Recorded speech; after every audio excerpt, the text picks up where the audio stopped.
Kilala mo ba ang coconut embryo o coconut apple o mas kilala rin sa tawag na para ng mga Ilocano? Nakatikim ka na ba nito?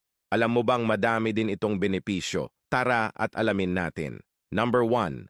Ang pagkain ng embryo ng niyog ay nakakatulong sa immune system dahil ito ay may mga katangiang antiviral, antibacterial, antifungal at anti-parasite. Number 2. Bukod sa pagbibigay ng proteksyon sa buhok at balat mula sa araw, ito ay nakakatulong sa pag-iwas sa wrinkles at mga age spots. Number 3, ang mga embryo ng niyog ay maaaring makatulong sa pagpapabuti ng pagluwa ng insulin at sa mga sintomas na kaugnay ng diabetes. Number 4, maaari din itong makatulong sa pagprotekta laban sa kanser sa pamamagitan ng pagsuspinde ng antas ng insulin, pati na rin sa pag-aalis ng free radicals na maaaring magdulot ng maagang pagtanda at degenerative diseases. Number 5.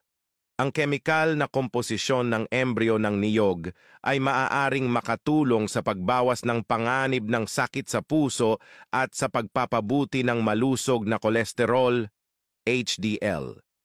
Number 6. Ang embryo ng niyog ay nagbibigay ng proteksyon laban sa sakit sa bato at impeksyon sa pantog. Thanks for watching.